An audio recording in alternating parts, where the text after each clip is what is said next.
Olá, eu cumprimento a todos que nos acompanham aqui na página da Escola da Defensoria Pública do Estado de São Paulo. E eu gostaria de tratar com vocês hoje, meus caros, de um tema importante que me parece bastante ligado às atribuições da Defensoria Pública, que diz respeito aos efeitos do controle de constitucionalidade. Exatamente, efeitos do controle de constitucionalidade. Bem sabemos que no Brasil vigora um modelo híbrido de controle de constitucionalidade, que congrega de um lado o controle difuso, aquele realizado por todo e qualquer juiz de tribunal, e de outro lado o modelo concentrado, que delega ao Supremo, que prevê competência exclusiva do Supremo para julgar o controle abstrato de inconstitucionalidade, concentradamente no Supremo. Pois bem, queria discutir hoje com vocês os efeitos desses dois tipos de controle, os efeitos dessas duas formas pelas quais se opera a jurisdição constitucional. No controle difuso, meus caros, em primeiro lugar, a gente tem um juiz ou um tribunal que julga um caso concreto e, a propósito de julgar um caso concreto, decide a questão da inconstitucionalidade. Ao passo que no controle concentrado, eu tenho um controle abstrato, é uma discussão da lei em tese, desvinculada de qualquer debate sobre um bem da vida qualquer, de qualquer ação subjetiva. No controle concentrado não há lide, não há pretensão resistida. Existe um processo objetivo de controle de constitucionalidade.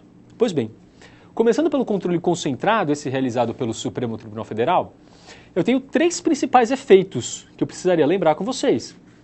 Em primeiro lugar, o controle concentrado tem o efeito ex tunc, o efeito retroativo. Via de regra, a decisão proferida no controle concentrado pelo Supremo retroage à gênese da lei, ao momento em que ela foi editada. Se ressalva, obviamente, a modulação de efeitos prevista lá no artigo 27 da Lei 9868 de 99, que admite que o tribunal module efeitos em algum momento da declaração. Um segundo efeito importante, meus caros, é o efeito vinculante. O efeito vinculante no controle concentrado, e só no controle concentrado. Desde a origem do controle concentrado, de perfil europeu, lá com Kelsen, o debate Kelsen-Schmitt nos tribunais constitucionais, o austríaco foi o primeiro, sempre se concebeu que essa decisão no controle concentrado abstrato deva ter efeito vinculante.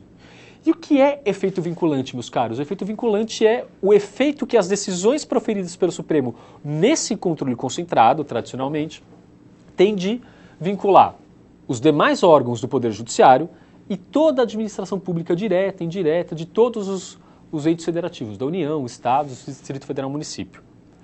Agora, o que é importante destacar, e eu acho que aqui está a nota do problema, é saber exatamente onde, em um acórdão do Supremo, na leitura de uma peça de um acórdão do Supremo, onde está, topograficamente falando, o efeito vinculante. Eu preciso alertar a todos que o efeito vinculante está na fundamentação. É a fundamentação da decisão do controle abstrato, do controle concentrado, que tem efeito vinculante. O efeito vinculante está na fundamentação. De modo que se o Supremo, por hipótese, entende que uma determinada lei estadual é inconstitucional, é materialmente inconstitucional, um determinado ato do poder público, por exemplo, um determinado decreto, se esse decreto é reputado como inconstitucional, o Poder Executivo de outro Estado não pode editar o mesmo decreto, por exemplo, com o mesmo conteúdo, pelo fato de que o Supremo já disse ser materialmente inconstitucional. Isso é efeito vinculante. O efeito vinculante está na fundamentação das decisões e vincula, como eu disse, os demais órgãos do Poder Judiciário que estão abaixo do Supremo Tribunal Federal e toda a administração pública, direta e indireta, de todos os entes federativos. De outro lado, meus caros, e eu quero tratar aqui de o terceiro efeito do controle concentrado, é a chamada eficácia erga omnes. Eficácia erga omnes. E aqui eu quero fazer o mesmo recorte, onde, numa decisão do Supremo, eu posso encontrar a eficácia erga omnes, onde ela está plasmada, materializada. A eficácia erga omnes está no dispositivo da decisão. Lá no anteexposto, julgo procedente, apresente ação direta de inconstitucionalidade, declaro inconstitucional a lei tal, aí está a eficácia erga omnes. Aí está a eficácia erga omnes. A eficácia erga omnes diz respeito ao alcance territorial. Toda a cidadania, todos aqueles sujeitos ao direito brasileiro estão, se a ação for julgada procedente, a ação direta for julgada improcedente, estão dispensados de observar a lei declarada inconstitucional. Um pronunciamento do Supremo pela inconstitucionalidade de uma lei, o dispositivo do Supremo que declara uma lei estadual, uma lei federal, tanto faz, inconstitucional, esse dispositivo alcança a todos em caráter geral. É o dispositivo que desobriga a toda a cidadania de cumprir, de observar aquela lei. Eu tenho efeito vinculante na fundamentação e eficácia erga omnes no dispositivo. Meus caros, quando eu falei do efeito vinculante, eu falei que o efeito vinculante vincula os demais órgãos do Poder Judiciário e a administração pública. Perfeito. É importante lembrar que o efeito vinculante não vincula o legislador.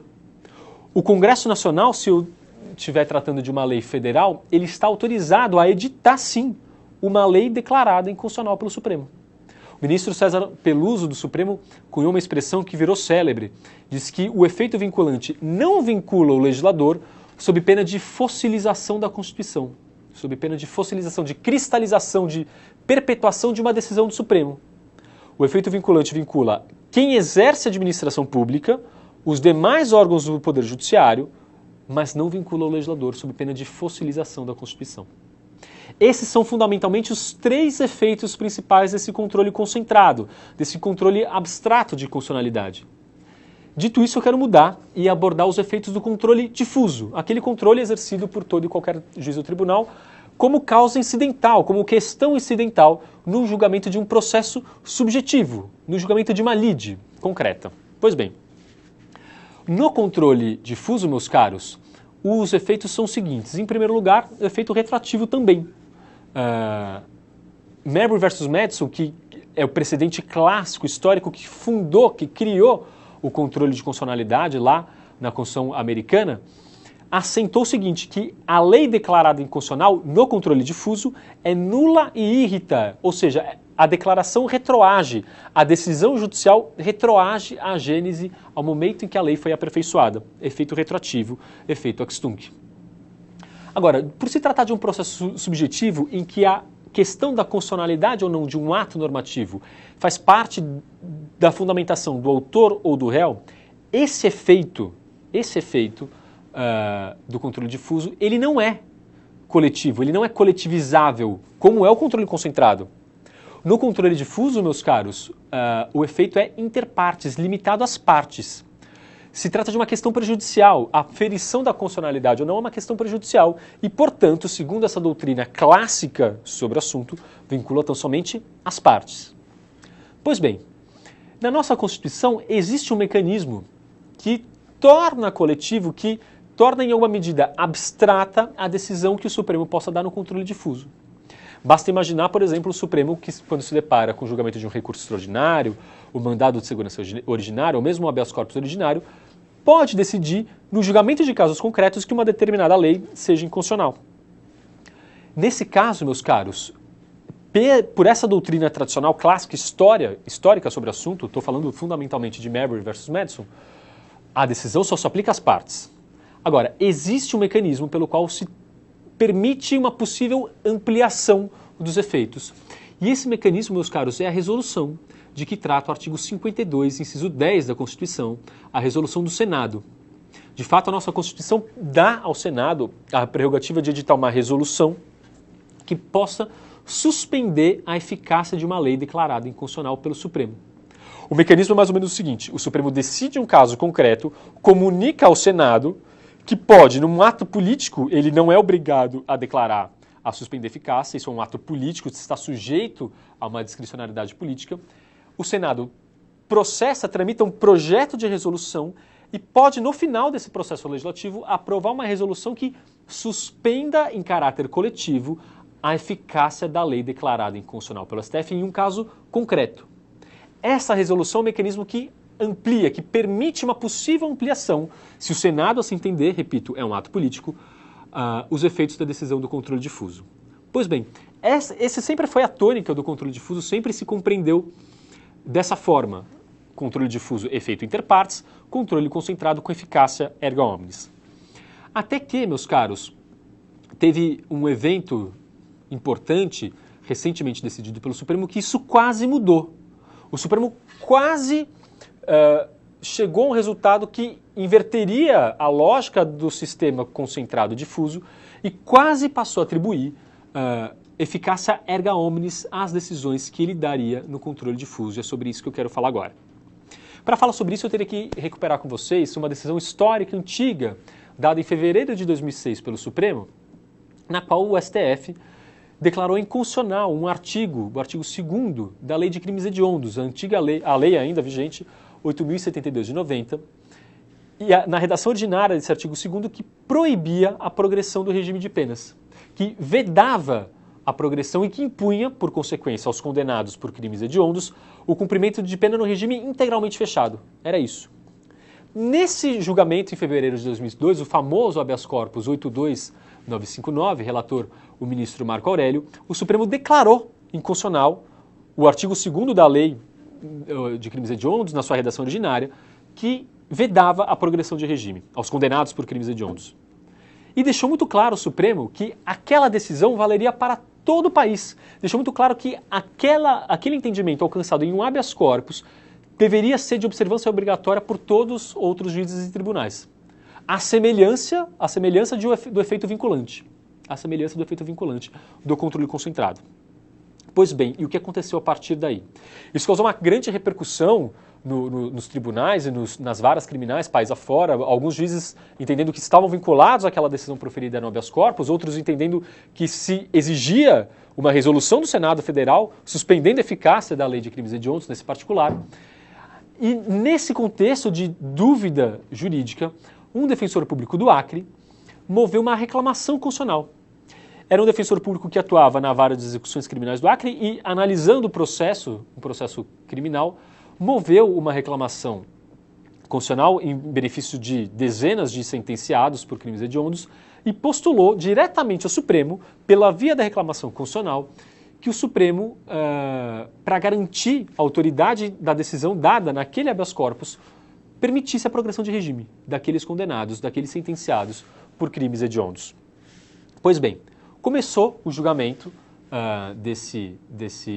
dessa reclamação, uma reclamação famosa, autuada sob o número 4335, eu me refiro aqui então, vou me referir à reclamação 4335, e os primeiros votos, os votos do ministro Gilmar Mendes e do ministro Eros Grau, flertaram com essa tese da abstrativização do controle difuso. Em outras palavras, o ministro Gilmar Mendes e o ministro Eros Grau disseram de fato que haveria de ter uma nova interpretação sobre o artigo 52, inciso 10, sobre aquela resolução do Senado, de modo que as decisões que o Supremo daria, em qualquer caso, que o plenário do Supremo daria, ainda que fosse no mandado de segurança, no habeas corpus, no recurso extraordinário, essas decisões teriam efeito vinculante, teriam a força de vincular os demais órgãos do Poder Judiciário e toda a administração pública do Estado. Se vingasse essa tese, seria muito favorável aos defensores públicos e, sobretudo, em matéria criminal. É sabido que os tribunais superiores, especialmente o Supremo, têm uma postura mais garantista, mais libertária, de modo que qualquer decisão judicial favorável alcançada pelo Supremo, em qualquer caso concreto, muitas vezes casos levados pela Defensoria Pública, esse precedente vincularia os demais órgãos do Poder Judiciário, aproximando, segundo essa corrente, os efeitos do controle difuso com os efeitos do controle concentrado. E os votos desses dois primeiros ministros que votaram foram justamente nesse sentido, de conceber, de consagrar essa abstrativização do controle difuso, também conhecida essa teoria como transcendência dos motivos determinantes. Aqueles motivos determinantes daquele habeas corpus, 82959, seriam transcendentes e alcançariam outros juízes e tribunais, de modo que sim, aquela reclamação poderia, em primeiro lugar, ser conhecida, ser admitida, em segundo lugar, poderia ser julgada procedente. Esses foram os votos iniciais.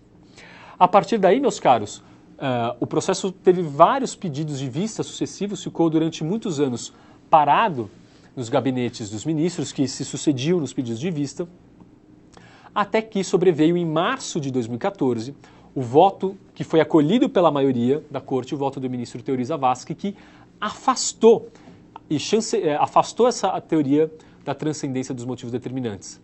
A maioria do Supremo, seguindo o voto do ministro Teori Zavascki, não reconheceu essa cogitação de uma possível abstrativização do controle difuso. Não reconheceu isso. Agora, é muito interessante recuperar o julgamento dessa reclamação 4335, o julgamento final dela, pelo seguinte. A prosperar esse entendimento, como foi um entendimento cristalizado, redigido no acórdão da reclamação 4335, que não aproximava, que mantinha controle difuso com efeitos meramente interpartes e controle concentrado, esse sim com efeito vinculante e eficácia erga omnes, a prevalecer esse raciocínio, aquela reclamação interposta por um defensor público do Estado do Acre não poderia ser conhecida e não poderia ser julgada procedente. Porque reclamação constitucional é um instrumento capaz e é um instrumento destinado a preservar a autoridade das decisões do Supremo que tenham efeito vinculante. Só as decisões do Supremo que tenham esse predicado, que tenham efeito vinculante, podem ser tuteladas, essas decisões, a autoridade dessas decisões, pela reclamação constitucional. Agora, apesar do Supremo, da maioria do Supremo, ter afastado o controle difuso do concentrado, ou pelo menos ter mantido essa separação no que toca aos seus efeitos, a reclamação foi conhecida e julgada procedente. Mas percebe? Essa reclamação não foi conhecida e julgada procedente para garantir a autoridade daquele habeas corpus, daquele HC 82959, não. De fato, aquele habeas corpus foi tido como sendo, foi considerado como sendo controle difuso, sim, e que só produziu efeitos entre as partes. O Supremo conheceu da reclamação e a julgou procedente para garantir a autoridade de uma súmula vinculante posterior à impetração, ao ajuizamento da reclamação 4335, que é a súmula vinculante número 26. A súmula vinculante número 26, em outras palavras, diz o seguinte, que o juiz da execução, ou o juiz criminal em geral, deveria observar a declaração de inconstitucionalidade daquele habeas corpus e permitir a progressão de regime de pena aos condenados por crimes hediondos.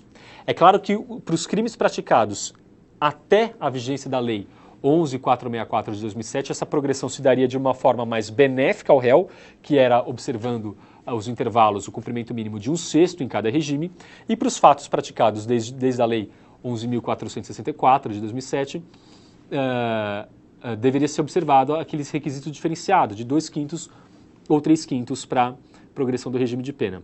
Fato é que essa súmula vinculante impôs ao judiciário a observância da inconstitucionalidade do cumprimento do regime de pena em regime integralmente fechado.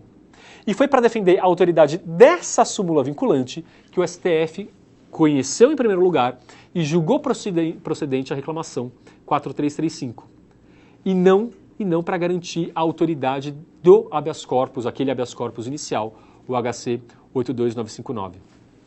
Esse relato histórico, a recuperação do julgamento dessa reclamação 4335 é importante para denotar o seguinte: o Supremo quase aproximou o modelo difuso do modelo concentrado com relação aos seus efeitos. A tentativa de aproximação, a tentativa de se conferir, em alguma medida, efeito vinculante às decisões dadas no controle difuso, implicaria em mudar o sentido e o significado do artigo 52, inciso 10. De modo que o Supremo cogitou, na linha do voto do ministro Gilmar Mendes, de uma mutação constitucional, de uma verdadeira mutação constitucional sobre esse artigo 52, inciso 10. Nesse contexto do voto do ministro Gilmar, se passaria a atribuir a essa resolução do Senado um mero efeito de publicidade. Competiria ao Senado da mera publicidade à decisão dada no controle difuso pelo STF. Fato é que, isso é importante registrar, essa teoria não vingou. Não existe no Brasil ainda essa abstrativização do controle difuso, a transcendência dos motivos determinantes, mas esse retrospecto histórico é importante para denotar, em primeiro lugar, a atuação da Defensoria. Foi a Defensoria Pública que suscitou o debate. E, de fato, em matéria criminal, se tivesse prosperado a transcendência dos motivos determinantes, teríamos um cenário muito mais favorável para a litigância da Defensoria Pública em matéria de jurisprudência de tribunais superiores. Fato é que tudo continua como antes, temos bem delineados os efeitos do controle difuso e do controle concentrado, e eu gostaria de aproveitar essa oportunidade para ressaltar isso e narrar um pouco da evolução do julgamento dessa reclamação 4335. Era o que eu tinha para falar sobre os efeitos do controle de constitucionalidade. Eu agradeço a atenção de todos. Obrigado. Até a próxima.